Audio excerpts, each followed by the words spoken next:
સ્વાગત છે તમારું મારી ચેનલ ભારતીય ફૂડ મેજિકમાં। આજે હું તમારા સાથે શેર કરવા જઈ રહી છું મકાઈ દમ અંગારાની રેસિપી, જે ખાવામાં ખૂબ જ ટેસ્ટી લાગે છે અને યુનિક કોમ્બિનેશન છે અને એને આપણે ચીઝ નાખીને કંઈક વધારે જ ઇન્ટરેસ્ટિંગ બનાવશું અને એનો ટેસ્ટ ખૂબ જ સરસ લાગે છે। તો ચાલો બનાવવાની શરૂઆત કરીએ। એના માટે મેં પ્રેશર કુકર લીધું છે, એમાં પાણી અને થોડું મીઠું એડ કરી અને પછી આપણે મકાઈના દાણા એડ કરવાના છે। અને મેં એક મોટી મકાઈ લીધી હતી અને એના દાણા છૂટા પાડી અને આપણે દાણા એડ કરી દઈશું પ્રેશર કુકરમાં અને 3 થી 4 સીટી થાય એટલું આપણે એને કૂક કરી લેવાનું છે। પછી આપણે બ્લેન્ડિંગ જારમાં 3 ટામેટાં લઈશું અને એ કાચા જ ટામેટાં છે। પછી આપણે એમાં 5 નંગ જેટલા કાજુ એડ કરવાના છે અને એને પાણી નાખ્યા વગર જ આપણે એને પીસી લેવાનું છે, બારીક પેસ્ટ તૈયાર કરી લેવાની છે। હવે આપણે જોઈ લઈએ કે આપણી મકાઈ થઈ ગઈ છે કે નહીં। તો એ સરસ બફાઈ ગઈ છે।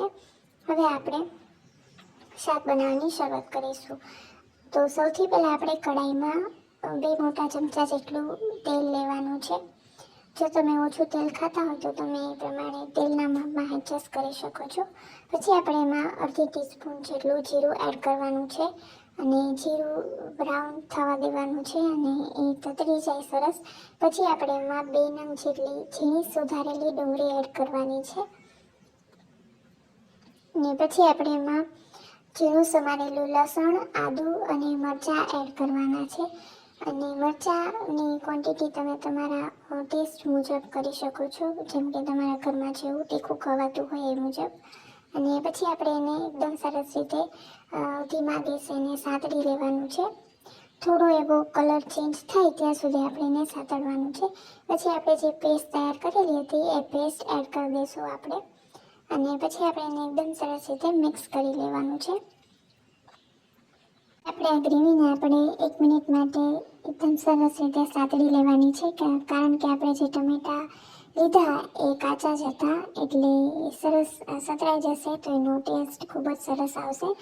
હવે આપણે એમાં મસાલા કરીશું। એમાં સૌથી પહેલાં આપણે હળદર, પછી ધાણા જીરું, લાલ મરચું પાવડર અને આમચૂર પાવડર એડ કરવાનું છે અને લાલ મરચું પાવડર મેં અહીંયા કશ્મીરી લાલ મરચાં પાવડરનો ઉપયોગ કરેલો છે। તમે તમારા ઘરમાં જે પ્રમાણે તીખું ખવાતું હોય તમે એ પ્રમાણે લાલ મરચું ઉમેરજો અને પછી આપણે આ બધી જ વસ્તુને એકદમ સરસ રીતે મિક્સ કરી લેવાની છે અને પછી ગેસની ફ્લેમ સાવ લો કરી અને પછી આપણે એને ઢાંકણ ઢાંકી અને જ્યાં સુધી ગ્રેવીમાંથી તેલ છૂટું ન પડી જાય ત્યાં સુધી આપણે એને કૂક કરી લેવાનું છે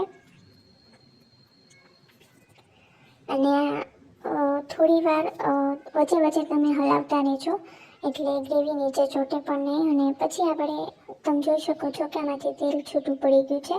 હવે આપણે એમાં જે આપણે બાફેલી મકાઈ હતી એ એડ કરવાની છે। પછી એમાં સ્વાદ મુજબ મીઠું એડ કરી દઈશું અને કસૂરી મેથી અને ગરમ મસાલો એડ કરવાનો છે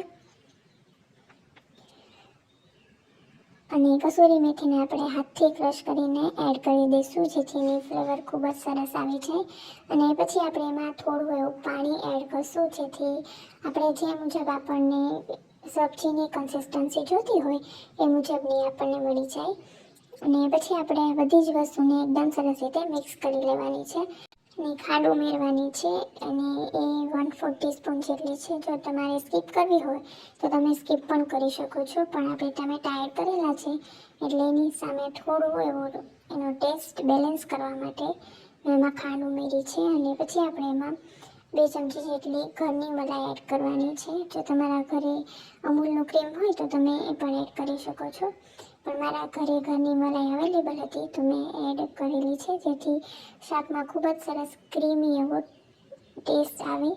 અને પછી આપણે એને ફરી ઢાંકણ ઢાંકી અને થોડી વાર માટે એને કૂક કરી લઈશું, જેથી આપણને જે શાકની કન્સિસ્ટન્સી જોઈતી હોય એ મુજબની મળી જાય। અને હવે આ શાક એકદમ તૈયાર છે અને હવે આપણે એક વાટકી મૂકીશું અને એમાં ગરમ કોલસો મૂકવાનો છે અને એની ઉપર આપણે અડધી ચમચી જેટલું ઘી એડ કરવાનું છે અને તમે ઘીની જગ્યાએ બટર પણ લઈ શકો છો। અને પછી એને ઘી એડ કરી અને તરત જ આપણે ઢાંકણ ઢાંકી દેવાનું છે અને આપણે એને 5 મિનિટ માટે આવી રીતે ઢાંકીને જ રાખવાનું છે, જેથી એકદમ સરસ એમાં કોલસાની જે ફ્લેવર છે, સ્મોકી ફ્લેવર એ સરસ આવી જાય. અને પછી આપણે જે વાટકી છે એ નીકાળી દઈશું. અને હવે આ સબ્જી એકદમ તૈયાર છે અને એમાં આપણે લીલા સમારેલા ધાણા એડ કરશું અને પછી આપણે એમાં અડધું ચીઝ ક્યુબ એડ કરવાનું છે. જો તમારે આમાં ચીઝની સાથે પનીર પણ એડ કરવું હોય તો તમે આ સ્ટેજે પનીર પણ એડ કરી શકો છો, પણ મેં અહીંયા ચીઝનો ઉપયોગ કરેલો છે. અને પછી આપણે એને એકદમ સરસ રીતે મિક્સ કરી દઈશું. અને તમે જોઈ શકો છો કે આ સબ્જીનો કલર અને એની કન્સિસ્ટન્સી અને એકદમ સરસ આપણું એવું મકાઈ દમ અંગારા તૈયાર થઈ ગયું છે. અને એને આપણે ગરમા ગરમ સર્વ કરીશું અને રાઈસ સાથે અથવા તો નાન સાથે પણ ખૂબ જ સરસ લાગે છે. અને ઉપરથી ચીઝ છીણીને નાખીશું અને ગાર્નિશ માટે મેં ટમેટાનું ફૂલ બનાવીને મૂકેલું છે. અને તમે આ રેસીપી ઘરે જરૂરથી ટ્રાય કરજો અને મારી ચેનલને સબસ્ક્રાઈબ ન કરી હોય તો જરૂરથી કરી લેજો. Thank you so much for watching.